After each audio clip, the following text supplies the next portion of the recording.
Hello, and welcome to the America Walks webinar, The Black Butterfly, The Harmful Politics of Race and Space in America, a conversation with author Lawrence T. Brown.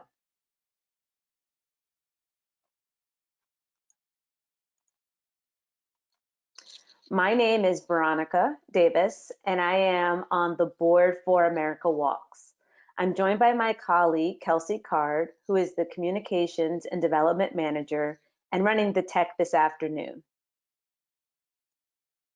Before we get started, we would like to thank our sponsors. Without them, these webinars are not possible. And to give a quick how-to for sending questions and comments during the presentation, on the right hand of your screen, you will see a chat box where you can enter your questions and comments. We will try to answer as many as time allows at the end of the webinar. Also, if you would prefer closed captioning, the link is in the chat. Our presenter today is Lawrence T. Brown. Lawrence is the proud grandson and son of Mississippi Delta sharecroppers and preachers. He attended and graduated from colleges across the South while earning his bachelor's at Morehouse. He has a master's at University of Houston and a doctorate at University of Tennessee Health Science Center. From 2010 to 2019, Lawrence worked at Morgan State University in the School of Community Health and Policy as a postdoctoral fellow, an assistant professor, and an associate professor. He is currently a visiting associate professor at the University of Wisconsin. His research examines the impact of historical trauma on community health. In June 2018, he was honored by OSI Baltimore with the Bold Thinker Award for sparking critical discourse regarding Baltimore's racial segregation. His first book, The Black Butterfly, The Harmful Politics of Race and Space in America, will be published by Johns Hopkins University Press in late January 2021.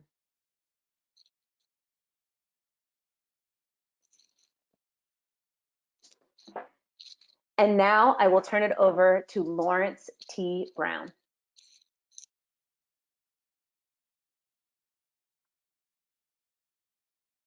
All right, good afternoon, everyone. I hope everyone's doing well. Well, I should say good afternoon if you're not on the West Coast. I'm glad to be with you today and glad to share information that is in my book and really has a lot to do with the urban areas where we live, the spaces where people are active or inactive. It has a lot to do with America and why we're in the position we're in today. And I'm so very thankful that America Walks has given me this opportunity to share with you today.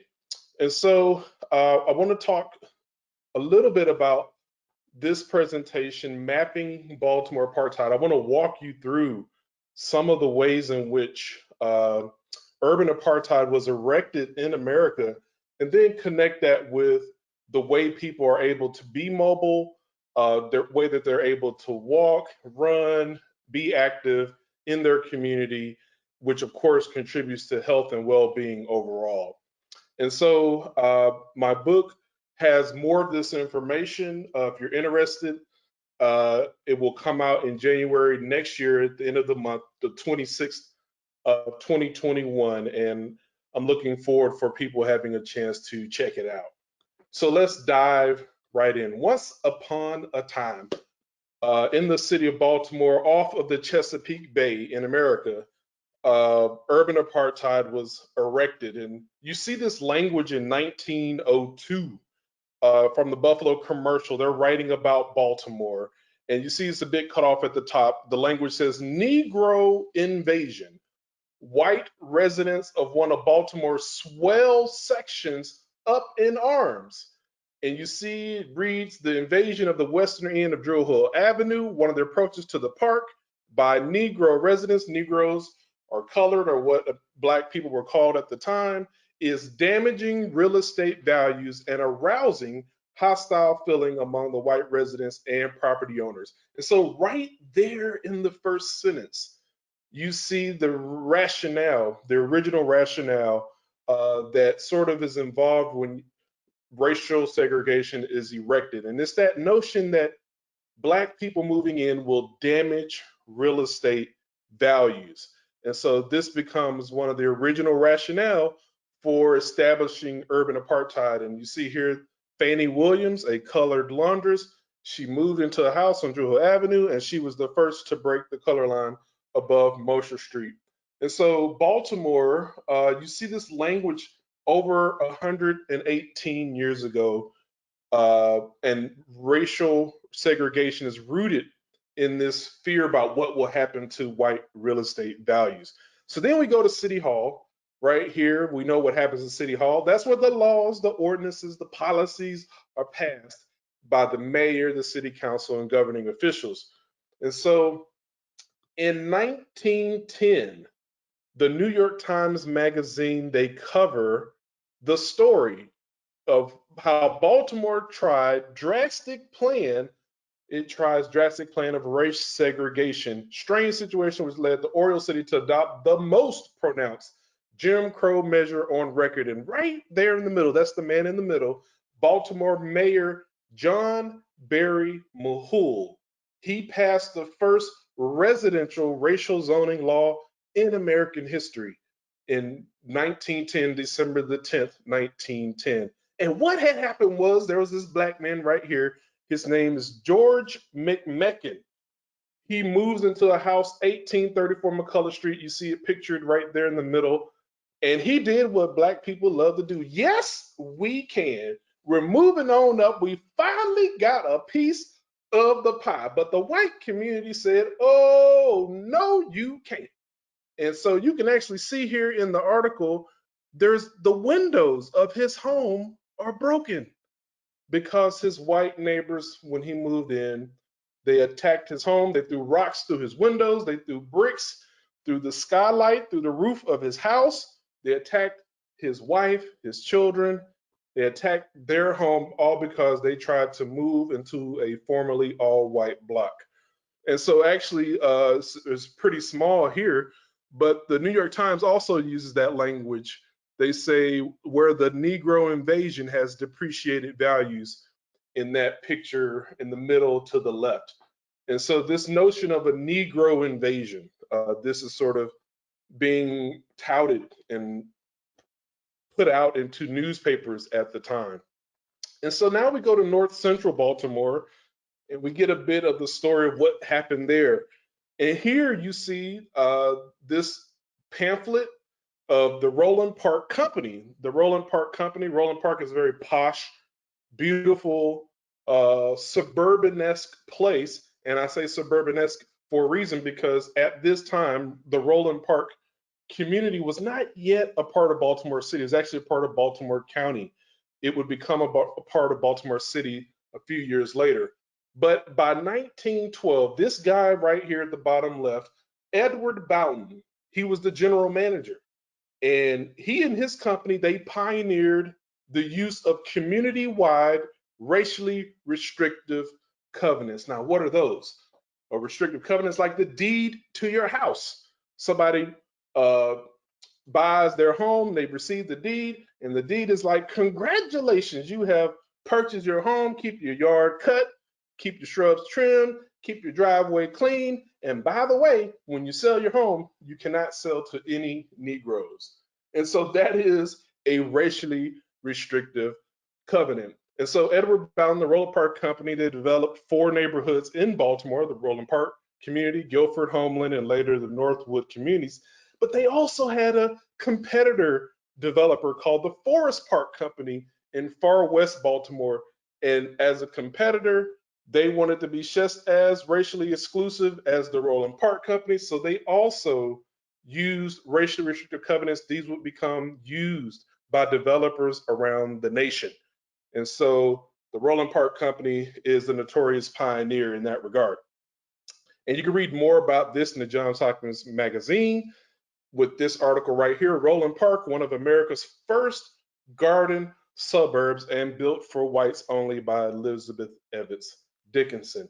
So now we come back to Central West Baltimore. There's a lot of action going on right here, as you can see from the articles. And so now we go to 1913. The Baltimore Sun gets involved, y'all. Utah place threatened by Negro invasion now. So you have the Baltimore Sun using bold letters to warn about the pending Negro invasion. And so you see here in the article, threatened, oh wait, other properties, other streets involved, and property owners will meet tonight to plan resistance. It's a resistance movement to stop the Negro invasion. And so a threatened invasion of Utah Place and the 1 and 200 blocks of West Lanville Street by Negroes, since Judge Elliott declared the race segregation ordinance invalid, has stirred property owners and residents of Northwest Baltimore. And so even though I'm talking about Baltimore, I want you to realize that the language, the strategies, the tools, the tactics, they're exported, they're used in other cities across America. So the Baltimore story is ultimately the American story, and I'm going to show you that in just a few minutes. But look at this article on how there's the 1 and 200 blocks of West Lanville Street by Negroes, how the newspapers giving the block where Black people have moved in, the 1600 block of Utah Place, the 1900 block of that street is already owned by Negro, the 1700 block of McCullough Street. So here we go, the 13, 14, and 1500 blocks. So they're giving a play-by-play of what is going on. They're giving the blocks where Black people live. So we go back to Northwest Baltimore. Now we're in the Mount Washington community, and the Baltimore Sun again, they're at it. And we have the receipts, y'all. We have the receipts. We have Charles C. Homer Jr., acting chairman of the executive committee of the Mount Washington Improvement Association. He did not approve of the Negro College moving to Mount Washington. And so this college was Morgan College. This was the institution I formerly taught at, because Morgan College became Morgan State University in Baltimore. And what had happened was that they tried to get the mayor to come out, and they wanted him to join their cause. They did not want this Negro college moving into their community. And here you have the mayor saying, look, guys, I sincerely regret, I got appointments Monday night, I can't make it, but I'm going to let you know, I think the establishment of Morgan College at that point would have a very serious effect upon property values at Mount Washington. And so the mayor is using that same language. He's using the same rationale that somehow the blackness of a person's skin, the blackness of an institution would have a negative impact on property values. And so here's, again, Charles C. Homer Jr., acting chairman. He's writing the mayor, James H. Preston, and they're having a mass meeting, y'all. Mass meeting on Monday, September 29, 1913 at 8 p.m. at the casino at Mount Washington for the purpose of giving expression to the feeling of protest against the invasion of established white neighborhoods by Negro institutions or residents as threatened by the contemplated establishment of Morgan College at Mount Washington. And so earlier, I showed you that the mayor was passing the policy from the top down. Here we see that neighborhood associations, they get involved. This white neighborhood improvement associations, they're lobbying for racial segregation from the bottom up. It's happening both ways, both being passed as a policy and being pushed as a restriction. And here's the St. Louis Star and Times. This is what I was telling you earlier, that in fact, Baltimore's activity becomes known nationwide. I showed you earlier the Buffalo commercial. Now you have the St. Louis Star and Times. And here they are, Baltimore in race war over invasion of Negro. Whites fight to protect home districts from Black residents. And so they say right here, Baltimore is fussed up because colored folk insist on living next to white folks. Several persons having been shot, more or less, heads having been dented by door nicks, which is like a rock, of assorted sizes, and hundreds of windows and other attached portions of real property having been smashed completely and enthusiastically. So the St. Louis Star and Times, why are they covering what's going on in Baltimore? I told you earlier, Baltimore was the first city to pass a racial zoning ordinance in 1910. Well, in 1916, St. Louis becomes the first city to pass a racial zoning law via referendum. So we see here in 1913, Baltimore's apartheid policies are being covered by other newspapers in other cities because they're very much interested in using the same scheme to racially segregate communities. And so now we go to Northeast Baltimore. Morgan College did not make it into the Mount Washington community. They were blocked. They were blocked even though they tried to move in. So here we are 4 years later in the Laurelville community, Northeast Baltimore, and Morgan College is trying to move once again. And you see here the Baltimore Sun fights Negro invasion. Laurelville is up in arms against Morgan College. And it says Laurelville has blood in its eye. Oh my goodness, for any invasion of its 99% pure white community by a Negro institution, colony, or settlement of any kind. And once again, you had a neighborhood association in the midst. Frederick Evans, the president of the Laurelville Improvement Association, he was the chief spokesperson. So they're trying to block Morgan College. And what we're seeing in these articles is the way in which urban apartheid was actually put in place. It was not automatic. It was not, it did not just appear out of thin air. People worked, people lobbied, people engaged in meetings, mass meetings, emergency meetings to impose racial apartheid in America. It didn't just drop down out of the sky. And so look at this, hall is packed. I always love how this article sets the scene. The hall is packed. Nearly 275 men and women, not counting children, packed the hall by 8 o'clock for the meeting and stayed until a complete plan of opposition to the Negro institution and colony had been perfected. A big delegation assured for the day. And an emergency war fund of $71.50 was raised. The 50 cents was given by a woman. Women took active part in the town meeting and will be a large factor in the delegation today. So the Morgan College is trying to move into the Laurelville community now, and they are being completely opposed. And this is what I was telling you earlier, that this area, Mount Washington, we talked about them, Roland Park, Guilford, Homeland, Laurelville, they're all in Baltimore County up until 1918. So 1918, that's when the annexation, Baltimore expanded to the city limits that we know today.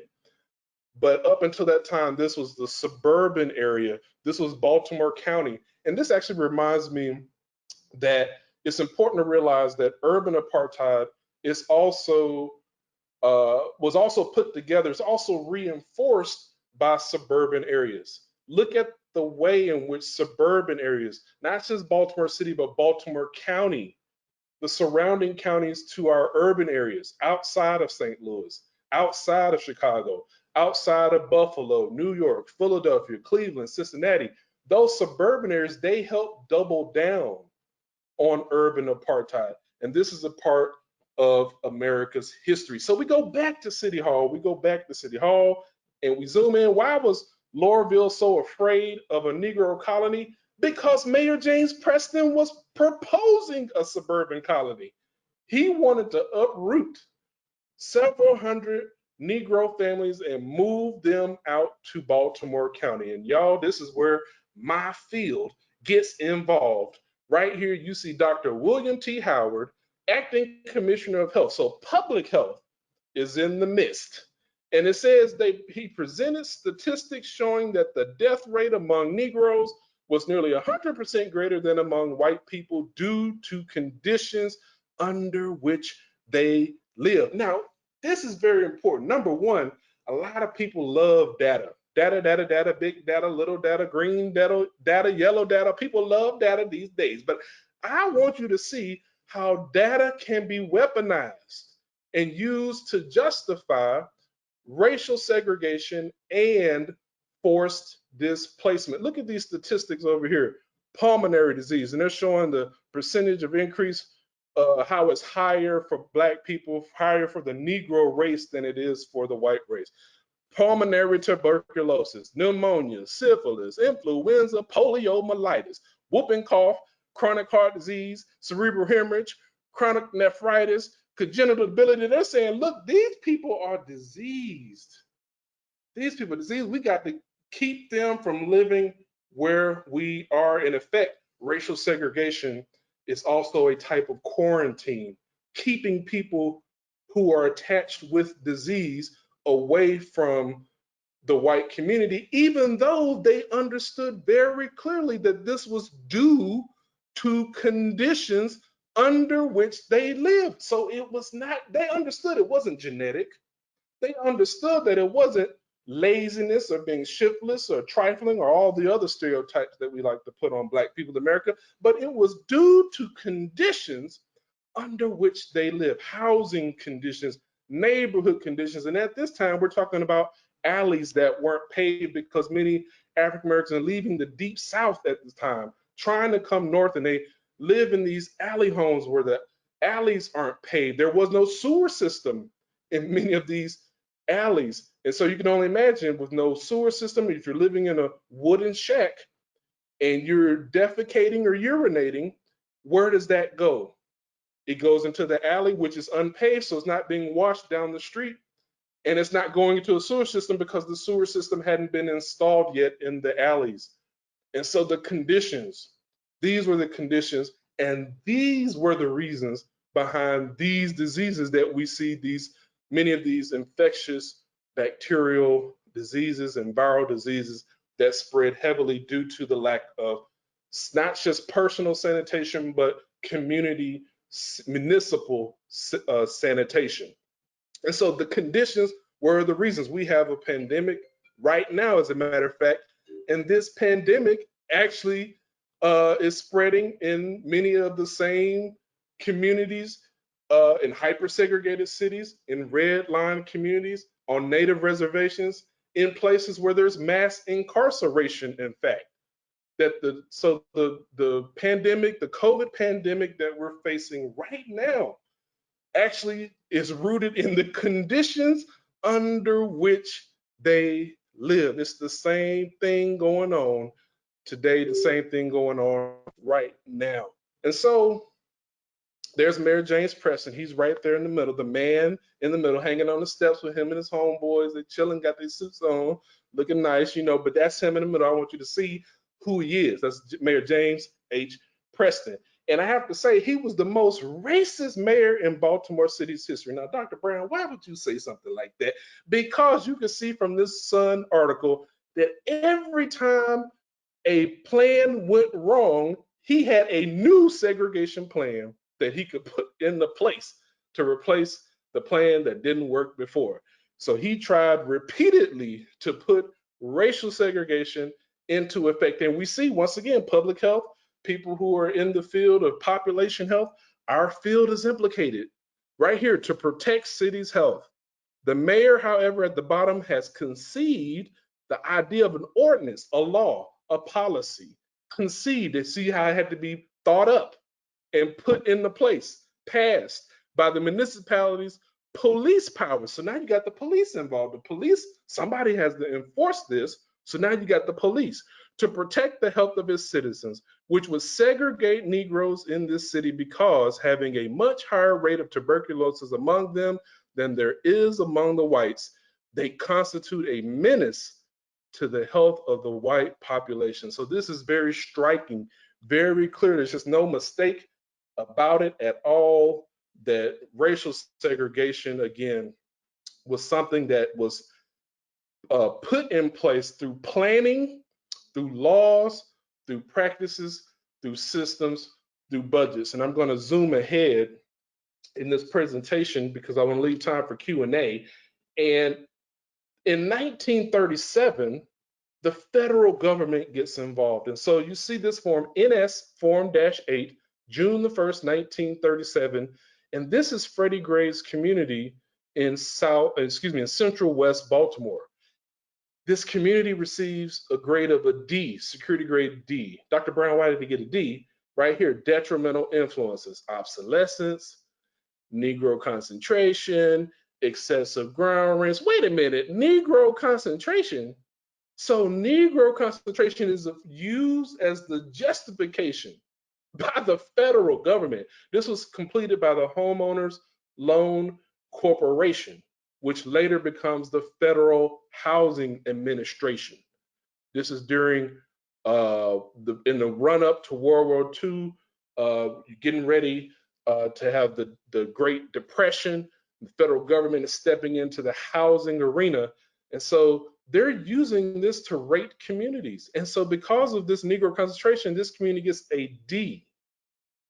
And let's go down here. Inhabitants, foreign born, mixture, 15%. So the federal government is concerned about these foreigners that are moving into America. Negro, yes, 80%. Infiltration of, and they fill it in, Negro. So these are all the reasons that are used to give this community the grade of a D. And nobody wants a D on their report card. And here we are in Central East Baltimore. This community gets a grade of a D. Why? Detrimental influences, heavy concentration of foreigners. So this xenophobic impulse is alive and well in America in 1937. Foreign-born Italians, 25%. And see, a lot of white people don't know that when European immigrants moved to America in the 30s, they were trying to get away from fascism, which was on the rise. They had Benito Mussolini. He was on the rise in Italy. They had Adolf Hitler. He was on the rise in Germany. And those European immigrants, Russian Jewish folk, Polish folk, Italians, Irish, they were trying to get up and get out. They were trying to find a way to get to a place where there was more peace and there was more freedom and all the foolishness wasn't taking place. And so they tried to get out. And when they came to America, these white immigrants, these European immigrants, they were not welcome. And we see here that they're used as a justification along with Negro, yes, 25% infiltration of Negro. So these foreigners, these Negroes, these are the reasons why the federal government gives the community the grade of a D. And what that leads to is the most devastating map in American history. This map right here, it was created for around 250 cities in America. And we see right here that you see four colors. A lot of people call it redlining, but I want you to see there are four colors on this map: red, blue, yellow, and green. And if we zoom in, we're going to see the technical name of this map is the residential security map. Residential security from what? Residential security from who? And so if we read in Terrell Patel's Not in My Neighborhood, he has a beautiful chapter in there that talks about the pseudoscience of eugenics and how that's the rationale for this color-coded scheme. So you had white Anglo-Saxons who could live in the green communities. You had Jewish people who were excluded from many of these green communities. They could live in the blue communities and other Anglo-Saxon whites. Those European immigrants, they would have been relegated to the yellow community. And then urban Native Americans and African Americans are relegated to the red communities.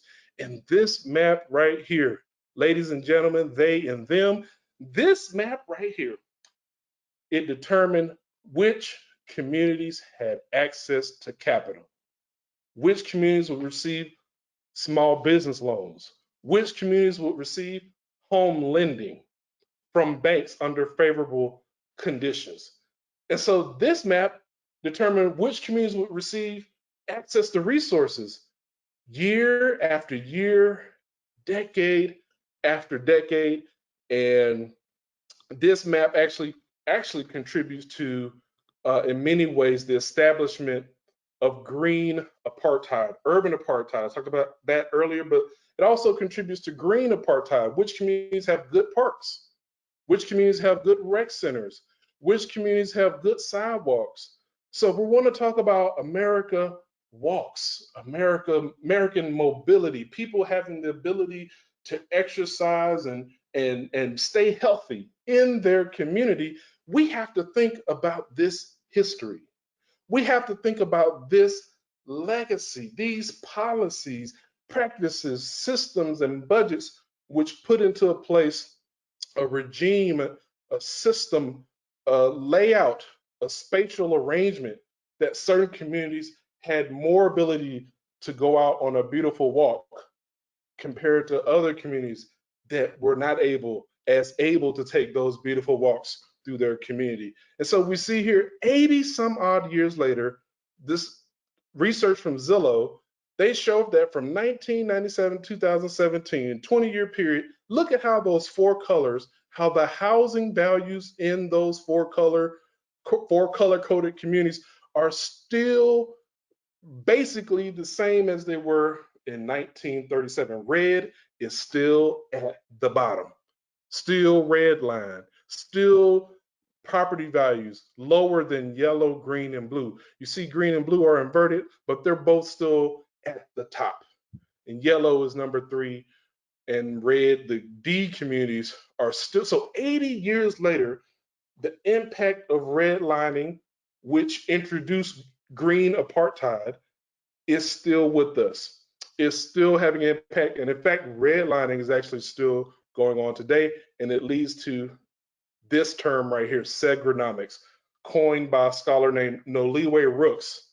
And she talks about it in the context of education, but I like to think of it as something that is going on in many sectors, many systems, whether we're talking about parks and recreation, whether we're talking about schools, whether we're talking about who has good streets, good sidewalks. All of that is determined today in America by Segrenomics.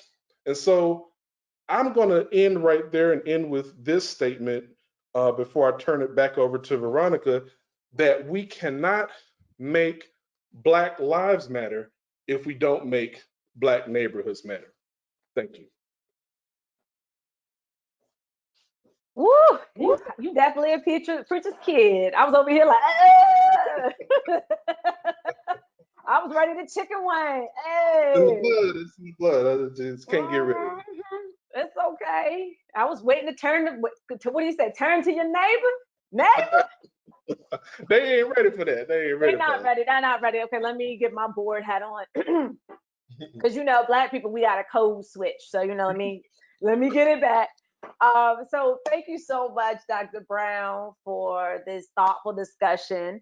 So one of the things I want to kick it off with, you talked about data and the importance of data and the weaponization of data. But bringing it to the walking movement.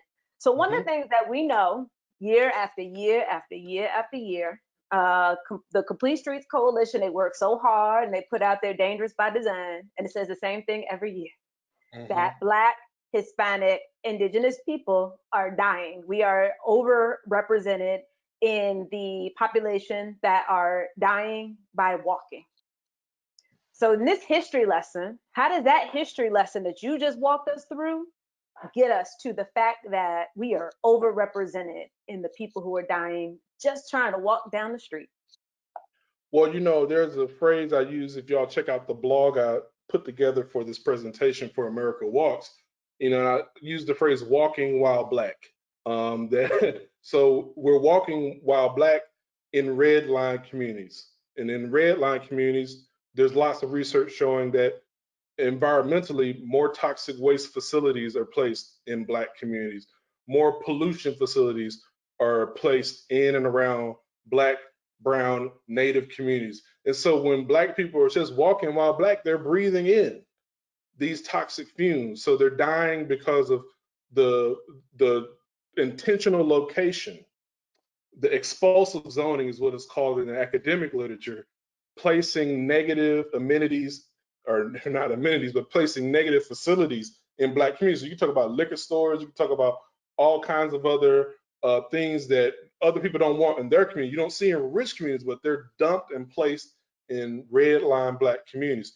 So you get that dying. Then these red line communities are not just hyper segregated, but actually because they're hyper segregated, they're hyper policed.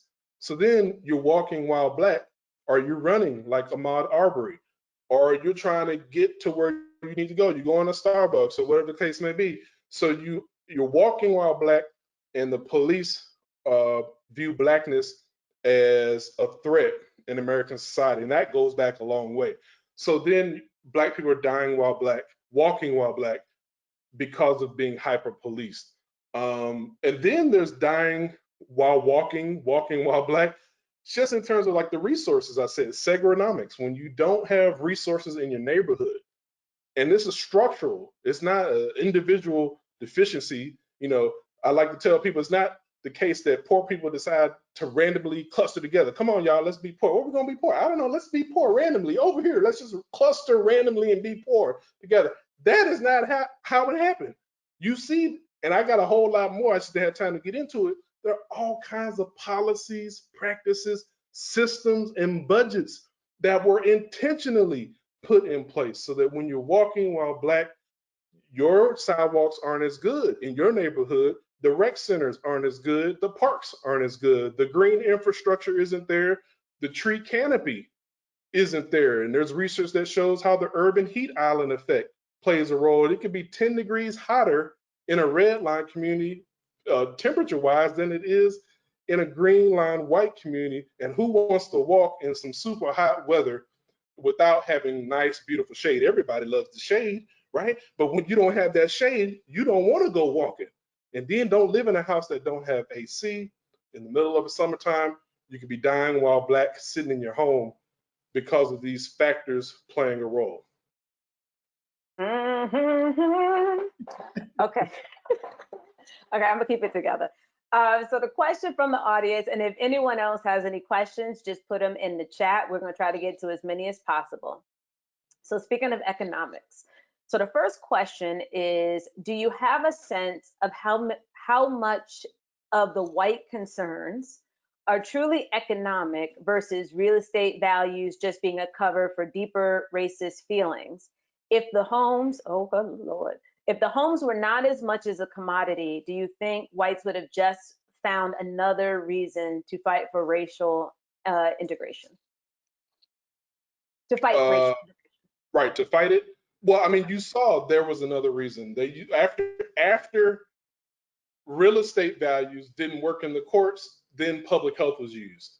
So that I think does suggest that there was something more than just an economic piece at play.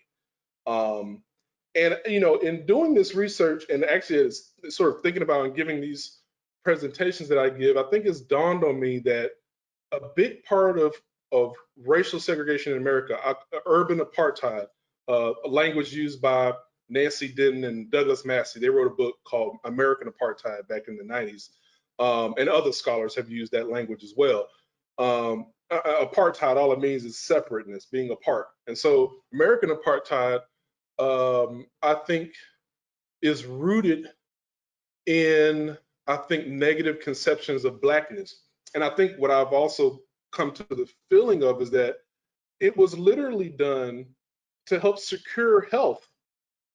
So not just, you know, economic advantages, but to secure longer life, to secure healthier bodies. You know, put the pollution over there. Don't put the pollution in our green line white community. So segregation was done to help extend white lives, to help lengthen white lives, to help strengthen white lives, bodily speaking, right? Because we have the health disparities where we see life expectancy for black people and black men and women, it can be 8, 9, 10 years below that of their white counterparts. So, but that's intentional. Like the white communities were trying intentionally to secure greater life spans, greener communities. And in securing greener communities, green infrastructure, tree canopy, all that, you're actually securing better ability to breathe, better ability for, like I said, have the tree canopy, more shade. I mean, more ability to walk outside when it's scalding hot. So this is all, I think, health is a big part of that rationale, not just economics, but I think health is a big part of it as well. And that is a great segue. So now we're going to get a little bit, juicy up in here. So one of the questions is, what is the role that Baltimore's many historic white institutions played in perpetuating what you just discussed? And specifically, this person called out Johns Hopkins University and the hospital, Loyola, and others. Well, I mean, there are a lot of ways. I mean, you could talk about the research. Harriet Washington wrote a book called Medical Apartheid.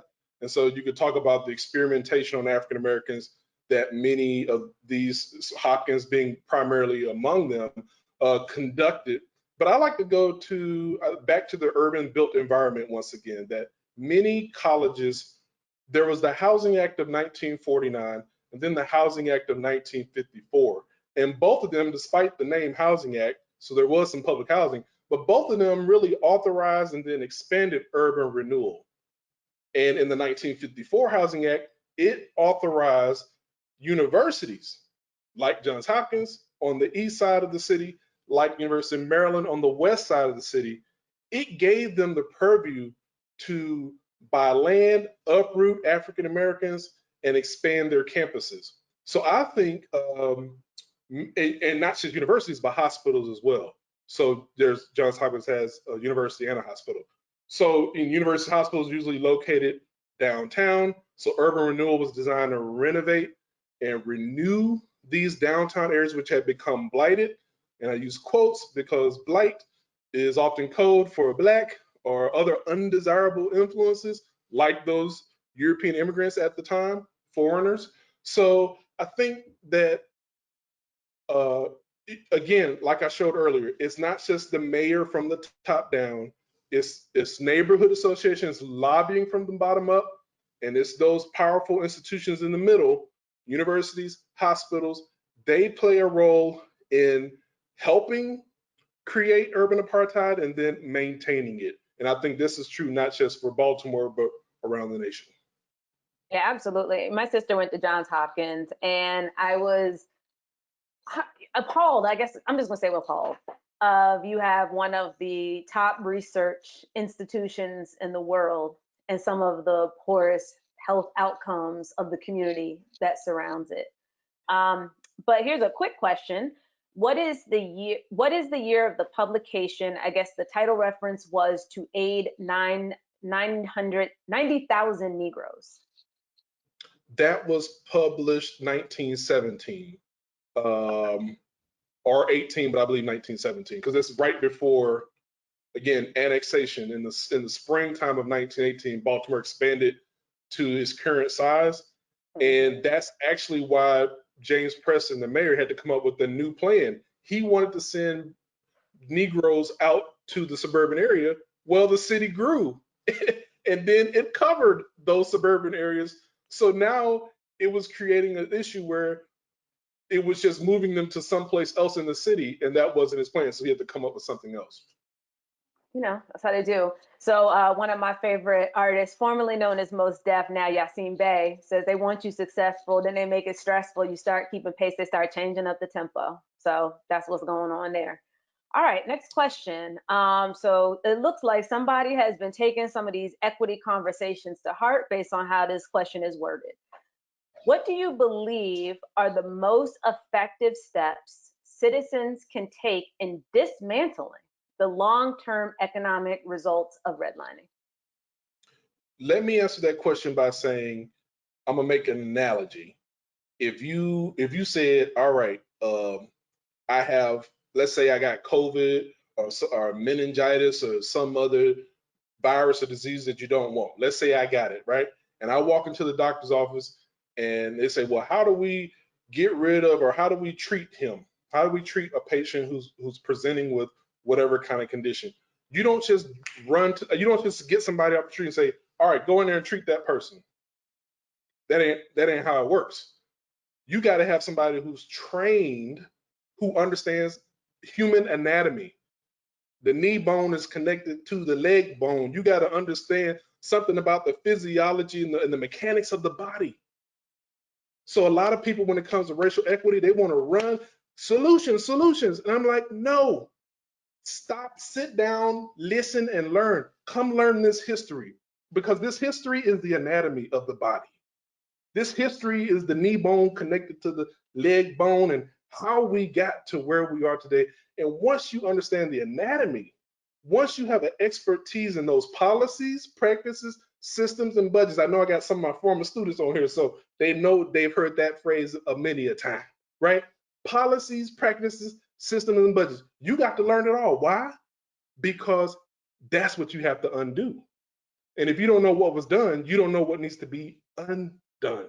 And so I think that's the thing that I would tell people who want to practice racial equity, not a racial equity lens, not a racial equity perspective. Racial equity is what we do, and it's what we do based on the history to help correct the harms that were inflicted on people who've been marginalized, demonized, who've been rendered vulnerable, who've been uprooted and dispossessed.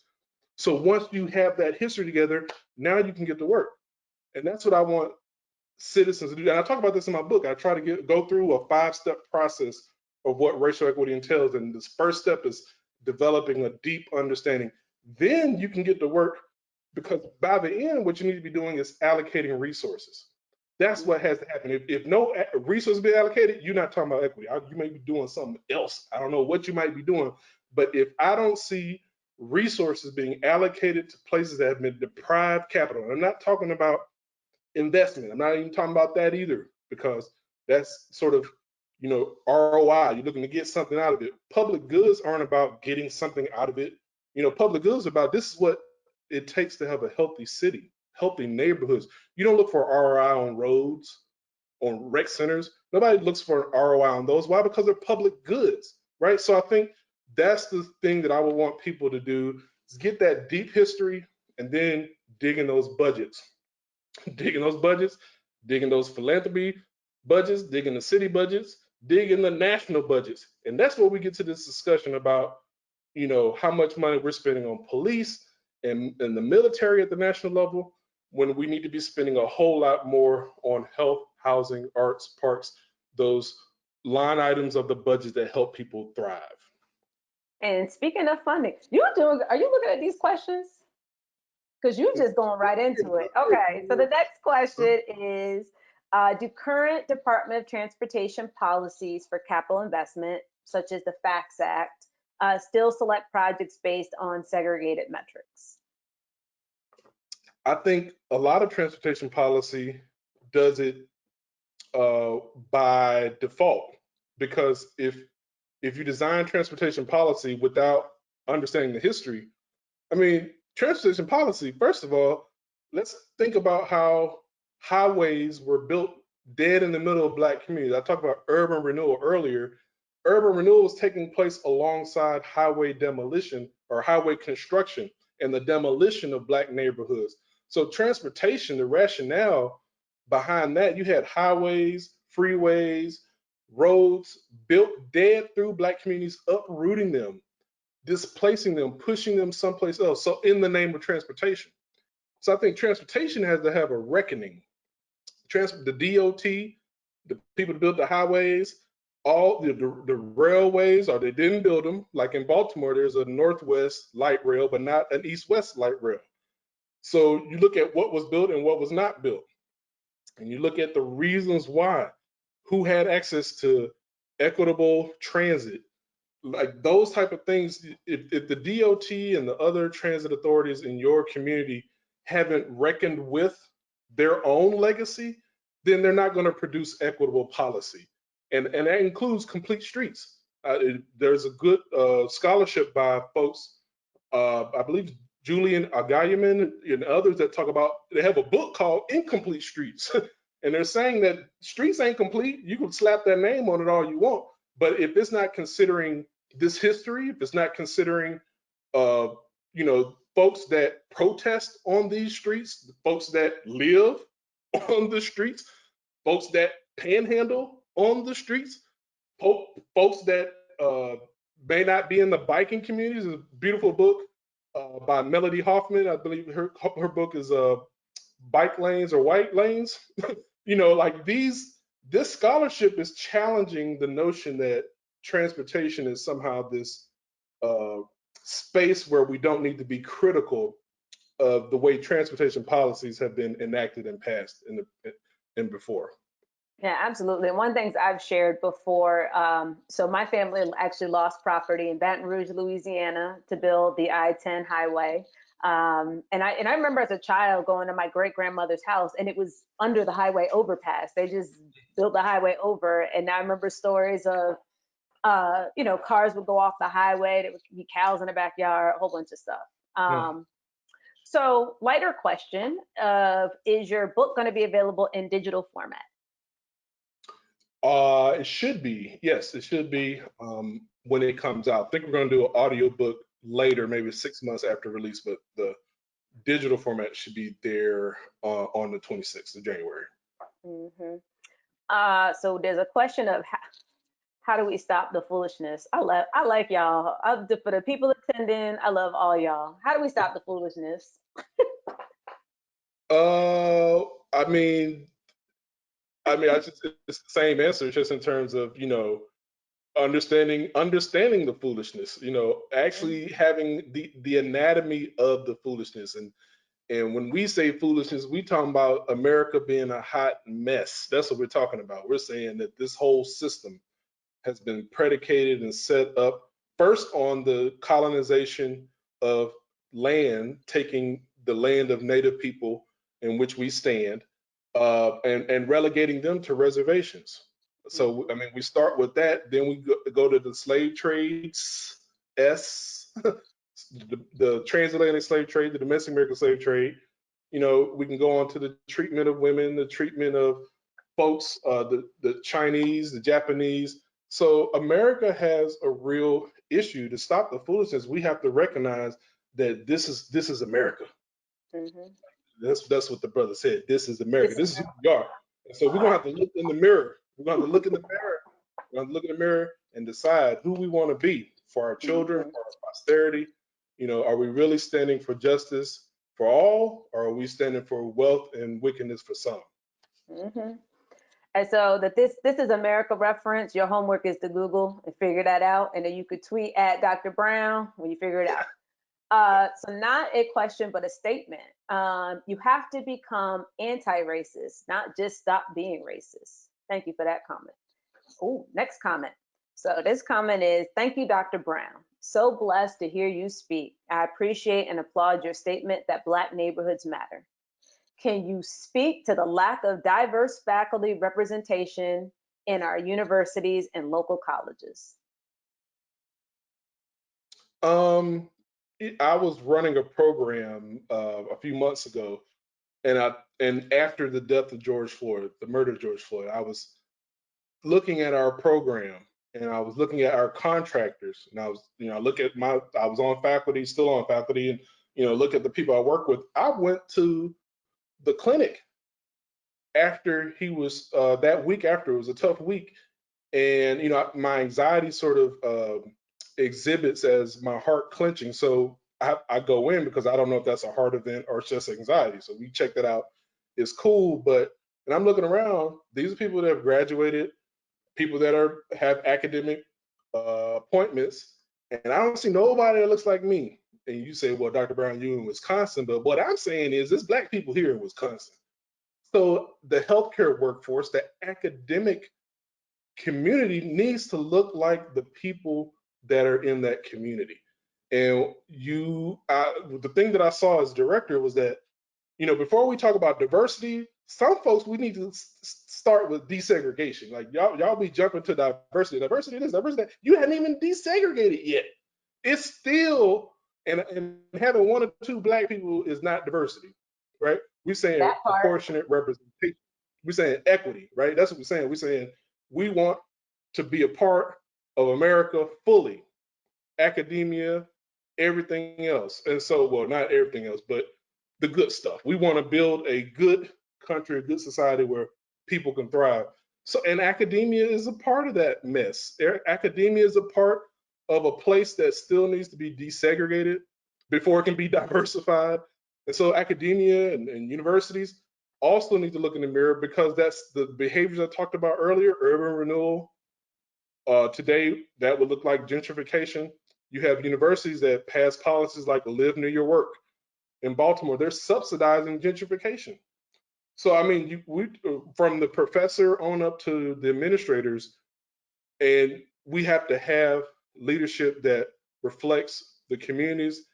And I think we do also have to think carefully that it's not just representation. It's not just having a black face, a black person in place to do the same old mess. I think we got to make sure that when black people step into these positions, that they're actually working to help continue the cause of desegregation, of liberation, of pushing universities and academic institutions to be all that they should be. Mm-mm. So some comments coming through. Someone said, "Preach, hot mess." Sometimes, What? look, sometimes, y'all, you got to step away from all the technical terms. You got to. Listen, hot messes. It I'm works from the for South. me. I'm from the deep South, and in the South, what we like is when you make it plain. And I love the discourse of the philosophical constructs of the. I love all that. I mean, I'm academic, but sometimes you got to cut through all that and say this is a hot mess. I This is like it. foolish. You just got to get straight to it. So it's a bunch of appreciative Where comments. that matters the most with this vaccine that we need Absolutely. to focus. The science, the communication around science is very poor. And whether you're talking about cultural congruence, well, I'm going off on the topic. We had a No, but miracle you know walk. what though? But I'm it, sorry, we on but American we're walks. no, we We in need to America walks. stay We here. American walk. But here's the thing: we got control. They can't shut us off. But I do think what you're saying is words are important and words mean stuff. And as we're talking about this whole conversation, it is important to speak plain language. I think one of the challenges, I know you were talking about the bike lanes or the white lanes. But I think some of it comes down to it's not that Black communities don't want those things. It's that sometimes when you come in and you're like two-way buffered cycle track, people are like, I don't even know what that is. Like, I don't know what you're talking about. You're using a language I don't understand. We had done a focus group in Philadelphia, and so we were asked people about transportation. And transportation, it's an English word. All the people were English speakers, but for some people, transportation was only SEPTA. They didn't think of walking as transportation.